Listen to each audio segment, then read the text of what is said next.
లేలేత పిల్లల ఉసురు తీసుకున్నది కాంగ్రెస్. ఆగస్టు 15 నాడు జెండా ఎగిరేసి తెల్లదొరల దోపిడీని, బ్రిటిష్ వాళ్ళ దుర్మార్గాన్ని గుర్తు చేసుకుంటూ ఉంటాం. అట్లాగే దీక్షా దివస్ నవంబర్ 29 నాడు, డిసెంబర్ 9 విజయ దివస్, దీక్ష ఫలవంతమై విజయాన్ని సాధించిన విజయ దివస్ నాడు, జూన్ 2 తెలంగాణ ఆవిర్భావ దినోత్సవం నాడు ఎట్లా ఈ కాంగ్రెస్ ముష్కరులు 60 ఏళ్ళు మనను చావగొట్టినరో, 60 ఏళ్ళు మన పిల్లలను చంపినరో తప్పకుండా గుర్తు చేసుకోవాలి. ఎట్లా కాల్చిక తిన్నారో, ఎట్లా కాల్చి చంపినరో కూడా గుర్తు చేసుకోవాలి. లేకపోతే చరిత్రను వక్రీకరిస్తారు. ఇలా పిసిసి అధ్యక్షుడు మాట్లాడుతున్నట్టు అడ్డమైన మాటలు మాట్లాడతారు. విలన్లు హీరోలమని చెప్పుకుంటారు, హీరోలను విలన్లు చేస్తారు. ఇది ఎందుకు చెప్తున్నా అంటే, ఒక ఆఫ్రికన్ సామెత ఉన్నది.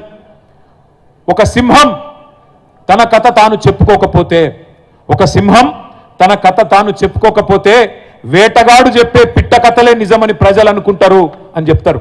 అందుకే తన సింహం తన కథ తాను చెప్పుకోవాలంటే మరి మన నాయకుడు కేసీఆర్ గురించి, త్యాగాలు చేసిన పిల్లల గురించి మనమే చెప్పుకోవాలి. ఇవాళ కాళేశ్వరం మీద జరుగుతున్న దాడి మీకు అర్థం కావాలి అంటే కన్నీళ్లు తప్ప నీళ్లు లేని నిన్నటి నీటి గోస కూడా మన పిల్లలకు తెలవాలి. జల సాధన యాత్రలు చేసిన గతాన్ని గుర్తు చేసుకోవాలి. తలాపున పారుతుంది గోదారి, మన చేను మన చెలుక ఎడారి అని ఏడ్చి ఆ రోజు మన కవులు రాసిన పాటలు గుర్తు తెచ్చుకోవాలి.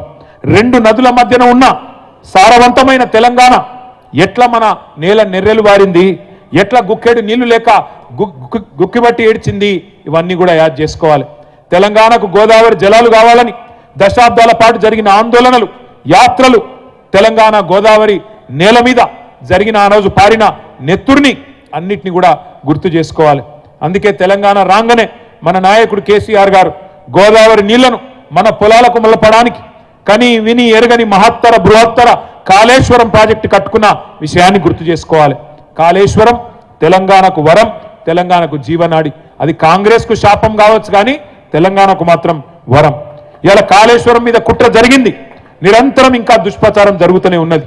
మేడిగడ్డ బరాజుకు బాంబులు పెట్టే పేల్చేసే దుర్మార్గం జరిగింది.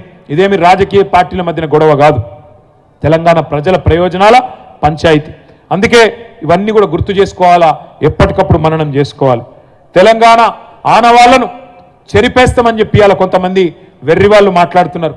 వాళ్లకు కాకతీయ కళాతోరణం వద్దట, మన చార్మినార్ వద్దట, తెలంగాణ తల్లి చేతుల్లో బతుకమ్మ వద్దట, తెలంగాణ ఘనతకు, రాజసానికి, వీరత్వానికి ప్రతీకగా ఉన్న ఏ స్ఫూర్తిదాయకమైన చిహ్నం కూడా వద్దట. మన అస్తిత్వాన్ని, మన ఉనికిని మాయం చేస్తామని అవాకులు చెవాకులు పేలేదాకా మాట్లాడుతుంటే సైద్దామా ఆలోచించండి.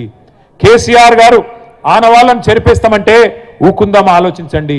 ఇప్పుడే సీనన్న చెప్పిండు, 125 అడుగులు ఎత్తున్న బాబాసాహెబ్ విగ్రహం, ఇవాళ ఒక శ్వేత సౌధాన్ని తలపించే తెలంగాణ సచివాలయం, అట్లాగే ఈ పక్కనే ఉన్న మీ కళ్ళ ముంగటనే కనబడుతున్న కమాండ్ కంట్రోల్ సెంటర్, ఇవన్నీ చరిత్ర చెక్కిలి మీద కేసీఆర్ చెక్కిన సత్యాలు అనే మాట నేను గుర్తు చేస్తా ఉన్నా.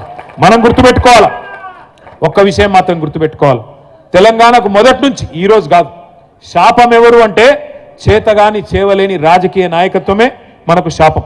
ఇక్కడ జనం వీరులు మొదటి నుంచి, కానీ నాయకులు బానిసలు. ఇక్కడ ఇదే గడ్డ మీద ఒక దొడ్డి కొమరయ్య పుట్టిండు, ఇదే గడ్డ మీద ఒక షేక్ బందగి, ఇదే గడ్డ మీద ఒక చాకలి ఐలమ్మ, ఒక ఆరుట్ల కమలమ్మ పుట్టిన నేల మన తెలంగాణ. ఇదే గడ్డ మీద ఒక రుద్రమ్మ పుట్టింది. కానీ ఎప్పుడు మన జనం వీరులే, కానీ నాయకులే బానిసలుగా మారింది.